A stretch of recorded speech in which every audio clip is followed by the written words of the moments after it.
Hi guys, welcome back to the second part of our little series looking at the Sermon on the Mount. We're obviously skipping a few bits because I'm just kind of giving you some of the bits I preached on before. We looked at the Beatitudes last week, and this week we're actually going to pick up at verse 38 of chapter 5 of Matthew. An eye for an eye and a tooth for a tooth. So let me read you these 4 verses. You've heard that it was said, an eye for an eye and a tooth for a tooth.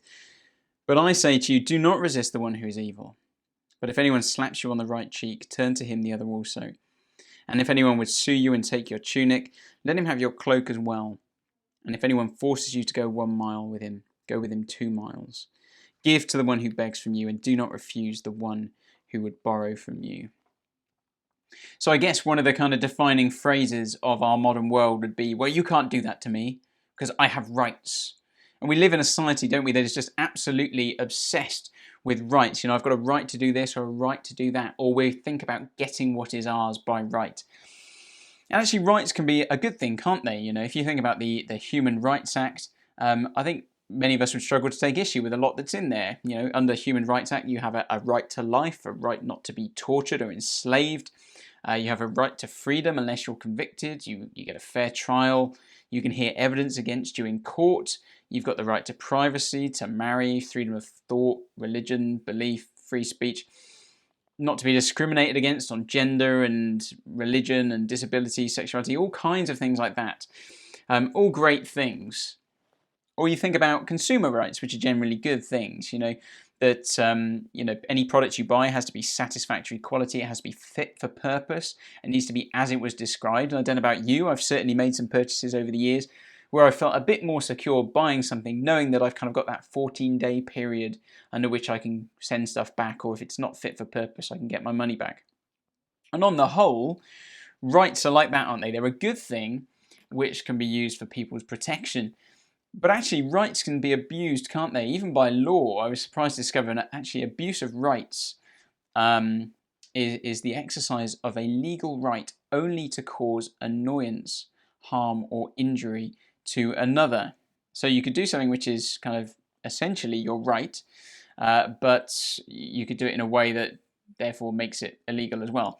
So you might be a boss perhaps, and you might have rights over your staff, but you could also abuse that position of power. Or you could be someone who repeatedly brings lawsuits against people simply for profit. You have the right to bring lawsuits, but you're just using it to harass people. There's even something called a spite fence, which is basically just putting up a very big fence or row of trees between your house and your neighbours, which you've got a right to do, but it's really just there to annoy them. And I wouldn't want to get into the litigation behind all those kind of things. And actually, it's more like that Jesus is talking about in these verses. It's an abuse of rights. But we need to kind of get our head around what those rights were, what Jesus is talking about here. So we hear this phrase, don't we? An eye for an eye, a tooth for a tooth. And actually that was a legal right in Old Testament law. And it appears in, I think, 3 places in the Old Testament. And we're going to read each of those verses now, because I think it's important we get the context. So the first place it pops up is Exodus 21, verses 22 to 27. It says this: when men strive together and hit a pregnant woman so that her children come out, but there is no harm, the one who hit her shall surely be fined, as the woman's husband shall impose on him, and he shall pay as the judges determine. But if there is harm, then you shall pay life for life, eye for eye, tooth for tooth, hand for hand, foot for foot, burn for burn, wound for wound, stripe for stripe. Now, before we carry on, it's worth noting, isn't it? This is a courtroom setting. Talking here about judges determining something. And what we've shown here is that there is a legal right that people have, that there should be a punishment to fit a crime that is done against them. And so we get eye for an eye, tooth for tooth. But that wasn't always literal, because it goes on in the very next few verses. When a man strikes the eye of his slave, male or female, and destroys it, he shall let the slave go free because of his eye. If he knocks out the tooth of his slave, male or female, he shall let the slave go free because of his tooth. So there you go. Literally there we've got an eye, but not for an eye. You lose an eye, you're set free. Lose a tooth, you get set free. So there's an equivalent somewhere. Pops up again in Leviticus 24, verse 17. Whoever takes a human life shall surely be put to death. Whoever takes an animal's life shall make it good, life for life.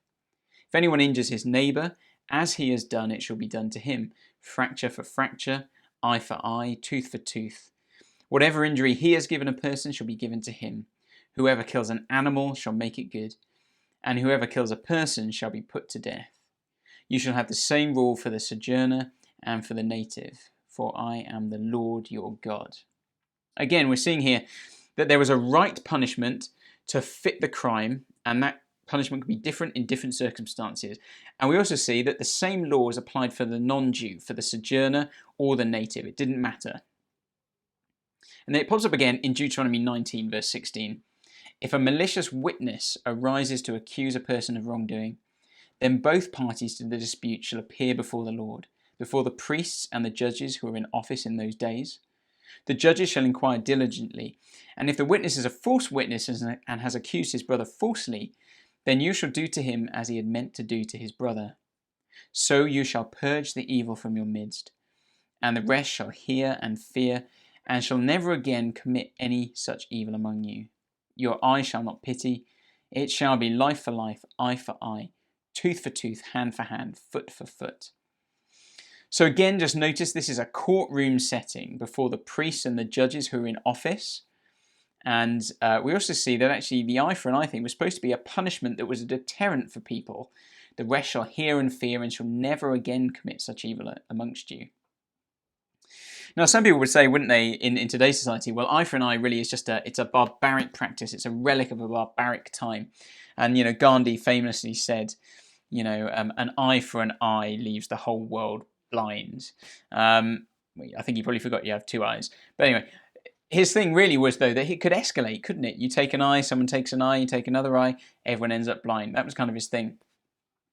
And there was this sense in which he was saying an eye for an eye is this kind of barbaric thing that can spiral out of control into kind of an endless cycle of revenge. And it's easy to understand that, isn't it? Because, you and I, we do have such a hunger for revenge against people. Recently, my wife and I started watching the TV series Gotham, which is kind of Batman origin story, and it's great fun, lots of great stuff in there. But there's a scene in the first season that begins with the kind of young Bruce Wayne, who's, 11 or 12, I'm not sure, witnessing his parents being murdered in front of him. And he goes back to school eventually after staying home for a while, and there's a bully at school, and the bully makes a comment about his mother, and Bruce slaps him across the face. And then later in the day, we see Bruce leaving the school with a kind of bloodied lip and bruised face. But rather than driving him home, his butler Alfred pulls up outside the bully's house so that they can settle the score, gives him his father's watch. And he says to him, if you don't want to do this, there's no shame in it. And Bruce just says, there would be immense shame in it. And so he goes up to the doorbell and he rings the bell, and the bully appears and he says, what are you doing here? If you think you're going to tell my parents, at which point Bruce, watch in hand, just repeatedly punches this kid in the face before Alfred the butler steps in. And this kid's on the floor and says to Alfred, he tried to kill me. And Alfred said, yeah, he did try to kill you. And you remember that the next time you see him. And just you remember that I let him try. And as you watch that scene, the thing is, you just kind of want to punch the air. Because it feels good. Who doesn't want to see the bully get their comeuppance? But you can see, can't you, just how stuff has spiraled. An insult led to a slap, which led to a beating, which led to another beating. It was just kind of tit for tat. And you say, isn't that what eye for an eye is? Isn't that what it leads to? And I want to say, no. Actually, in Old Testament law, it's the complete opposite. So the law basically said, look, you have the right to compensation for someone else's sin when someone sins against you. But you can only exact as much as the cost, no more than what is done to you. So an eye for an eye is basically, it's like an upper limit for recompense, kind of designed to avoid the escalation of violence. It establishes a foundation of justice in the courtroom so that people don't kind of go vigilante and take things into their own hands. They would know because of it that there was a system that would protect them. They would have a right to see a punishment that would fit the crime. And so it stopped the victims retaliating too strongly in vengeance, but it regulated the judges too, making sure they passed right and fair judgments. And everyone was the same under their law. There were no free passes for the rich or the poor, the important, the educated, the native or the sojourner. So it didn't matter if you were a slave or a servant, you were protected just as much as anyone else, the foreigner.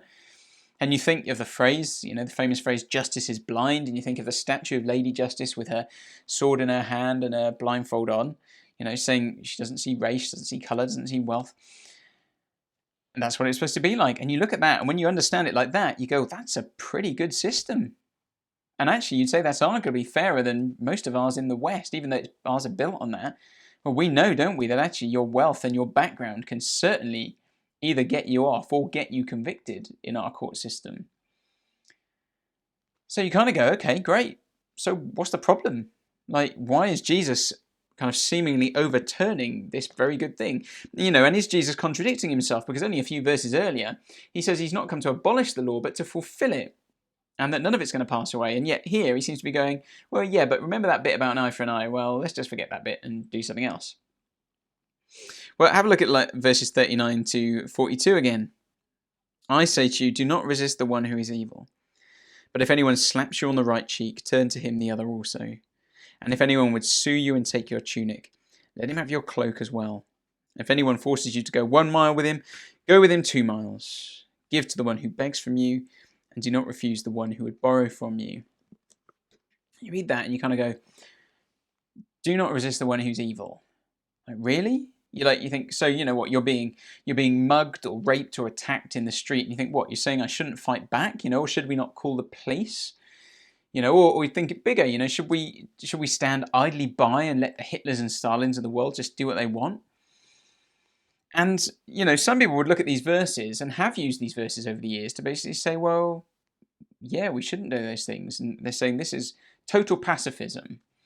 You think of the Russian author Leo Tolstoy, and he believed it was unchristian, even evil, to have a police force, to have soldiers, or even magistrates. And he said evil was not to be resisted, for Christ's way is not to resist evil in any sense. I think he probably did resist evil in some sense. But, you think this can't be true, can it? Because if Jesus didn't come to abolish the law, he can't be contradicting it. And actually, we've already seen that the law itself is full of exhortations to resist evil, that there should be punishments that fit the crimes and stuff like that. So the question is, what is actually going on here? Well, if you've read the Sermon on the Mount and you know the kind of context of stuff, Jesus is writing the Pharisees' misapplication of the law. And we're not told here kind of explicitly how they're misapplying this law, but I think the illustrations that Jesus gives give us a clue. So it talks here, doesn't it, about being struck on the right cheek. That probably refers to an insult rather than an assault. If you think about in the society where you had the dominant right hand, to strike someone on their right cheek would have required a backhanded slap. So it would have been considered a grave insult. Or the other example he gives is of a lawsuit. So, if someone has legally sued you and you have to pay damages. He also mentions about going the extra mile, being forced to go a mile. That probably refers to the rights that Roman soldiers had over the civilians there. They could commandeer a civilian to carry their equipment for up to 1 mile. They say, like, you there, pick up that bag and carry it. And begging here, it must have the context of someone who has ill intentions towards you, because Jesus says, don't resist anyone as evil, and then he uses this as an example. So it must be someone that's taking advantage of you. I don't think Jesus here is talking about every beggar on the street, unless you want to argue that you think Jesus is saying all beggars are evil. I don't think any of us want to argue that. So what we've got here in Jesus' examples when we don't resist evil is one who insults us, one who prosecutes us, one who commandeers our service, and one who begs from us with ill intentions. And these are all kind of situations, aren't they, when I'm personally offended or I've been misused by someone else. But none of the examples Jesus gives are actually against the law, are they? And I think those examples show us that when Jesus says don't resist evil, he's not talking about criminals and warmongers. But here he's talking about situations where you are personally wronged, but they're not crimes. And actually, I think I've got no doubt, having read around on this, that Jesus would want to see right justice exacted on those who commit actual crimes, just as Old Testament law stipulated. I think Jesus would want that. And I think if you disagree with that, I think actually you either set Jesus up against the Old Testament law, or you set him up against the rest of the New Testament. You think about Romans 13, where it argues that the authorities are supposed to be a terror to those who exhibit bad conduct, and therefore they don't bear the sword in vain. There's Lady justice with her sword again. They're there to resist evil, that is saying.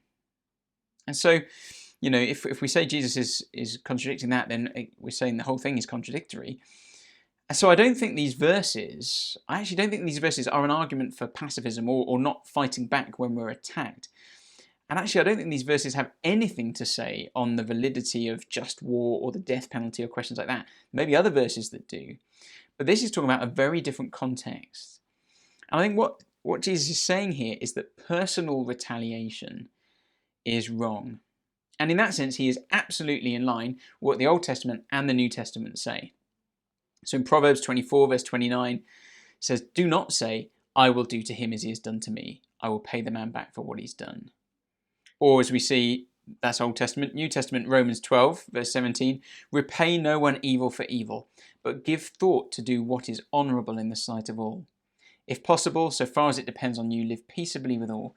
Beloved, never avenge yourselves, but leave it to the wrath of God. For it is written, 'Vengeance is mine.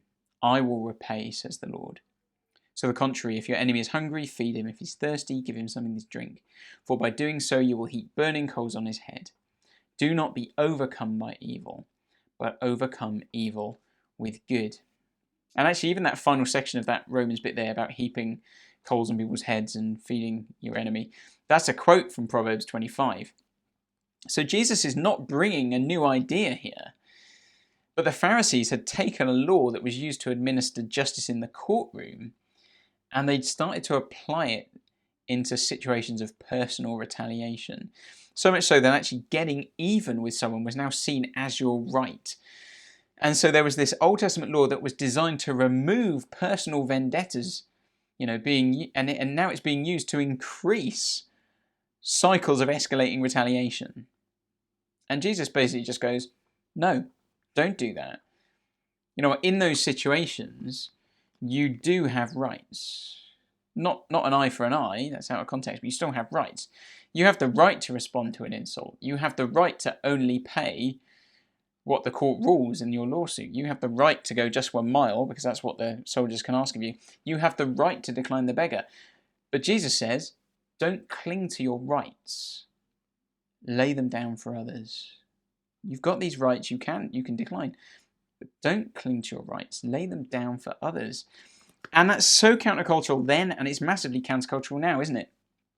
Jesus says, don't insult the person back when they slap you on the cheek. Turn the other cheek. It's not a literal thing, it's a turn of phrase.